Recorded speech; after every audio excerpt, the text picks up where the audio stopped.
começou, é isso que essa nova era tecnológica de todo mundo poder dar opinião, se expressar e se posicionar, causa essas ideias que não tem pé nem cabeça ganhando tração muito forte. Mas tem um lado bom, que é, acho que certos paradigmas que eram já impostos na sociedade estão começando a ser discutidos, entendeu? Por exemplo, o impacto dessas grandes instituições globais, a OMS, por exemplo.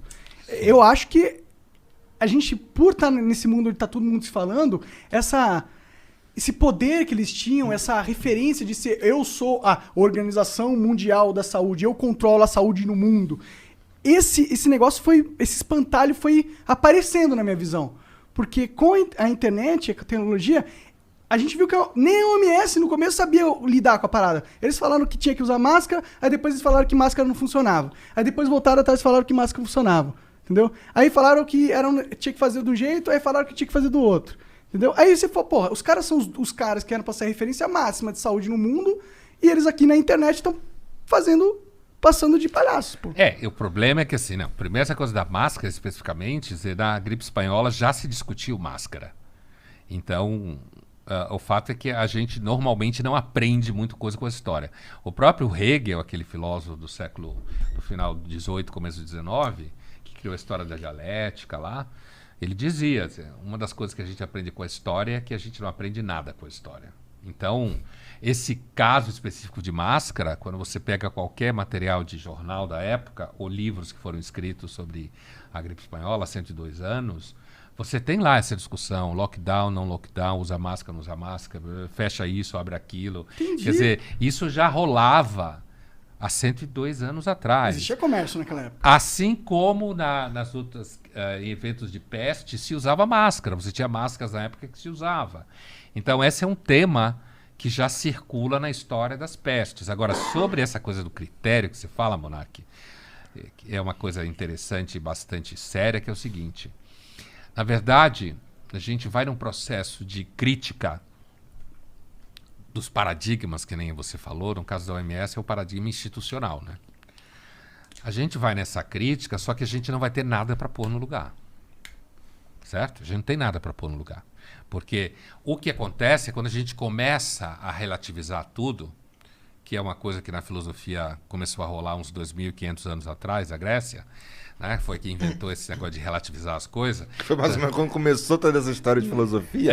Mais ou menos, né? Mais uns 2.500 anos atrás, que começou a questionar, eles não usavam a expressão relativizar, mas essa coisa de dizer que a verdade depende do ponto de vista de cada um, a democracia era corrupta em Atenas, tinha gente que fazia conspiração, roubava no voto, tinha fraude, toda essa conversa que a gente tem hoje, há 2.500 anos atrás, já aparecia em Atenas, né? Mas o que significa é que, de fato, existe um problema, porque parece que tudo que a gente consegue construir historicamente, socialmente, são convenções. E aí, quando a gente começa a questionar as convenções, o questionamento não para.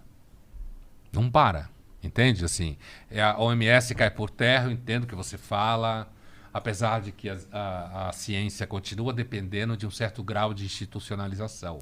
Senão a gente não consegue fazer coisa nenhuma. Mas é que a OMS é uma instituição global. Ou seja, ela é uma lógica de centralização de poder. Política.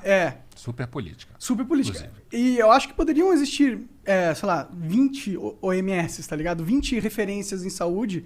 E aí cada uma com o seu valor institucional. Eu tenho medo não, eu fico com o pé atrás, eu acho que é uma pegadinha política esses órgãos institucionais globais, entendeu? Tipo ONU, OMS, esse negócio que ninguém controla e o mundo inteiro controla. Tipo, eu não acho que essas são instituições democráticas, entendeu? Eu não acho que elas realmente estão pensando no mundo pro melhor do mundo.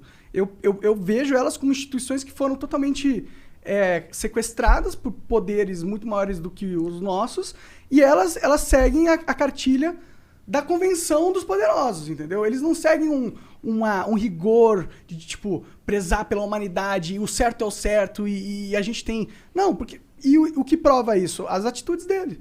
Tipo, se você tem esse rigor pela humanidade, você não é um órgão corrompido, você não fica, tipo... você não se põe como órgão de sabedoria de todos e fala que não é pra usar máscara, sendo que a convenção de 100 anos atrás é que tinha que usar máscara, tá ligado? Na verdade, é que a gente não sabe o que é certo exatamente, né? Não Que eu sabe. parto de outro pressuposto. Eu acho que a humanidade sempre é corrupta e a gente não sabe com certeza o que é certo. A gente tem alguns momentos que é claro que é certo e há alguns momentos em certos grupos que parece que é o certo. Esses órgãos multilaterais, tipo ONU, Organização Pan-Americana de Saúde, a OPAS, Unicef, esse barato todo a partir da ONU surgiu depois da Segunda Guerra Mundial, né? Que foi uma tentativa, porque você teve uma Europa que se matou. Se a gente vou fazer uma conta assim grosseira, mas nem por isso falsa, a Europa começou, sem levar a Idade Média em jogo, porque aí a gente vai bem longe, mas assim, dos final do século XVIII para cá, a Europa ficou se matando até 45. E também se matou nos Balcãs nos anos 90, né? Mas assim, então a Europa entrou, e com o surgimento da Revolução Industrial, ao longo dos 19, se matou muito. Muita violência que acabou na Primeira e na Segunda Guerra Mundial, com a gripe espanhola no final da Primeira Guerra Mundial. Então, esses órgãos multilaterais, eles têm o objetivo de meio que institucionalizar conflitos. A política é sempre ruim, mas sem ela é pior. Então, eu entendo o que você fala. Então, seria melhor, por exemplo, ter órgãos locais. O problema é como partir da ideia para a realização das coisas. Na vida real, é tudo sempre pior do que tem na ideia. Tipo, pensar em favor da humanidade. Isso não é muito claro. Sim, com certeza. No plano da ideia, é claro. Claro, Mas no plano da realização não é muito claro. Você teria que ser Deus, né? Pra saber realmente o caminho certo pra humanidade. É né? o que o Descartes fala. Só Deus não precisa de método. Por isso que... É isso aí. Exatamente. Por isso que eu acho perigoso você se colocar num patamar de Deus. Num patamar de eu sou a OMS. Eu entendo pro mundo as diretrizes que devem ser feitas. Portanto, todo mundo do mundo inteiro saiba que você tem que seguir o que eu tô falando. E se você não seguir, vai ter repercussões políticas internacionais. A OMS ela tem várias ingerências em vários países.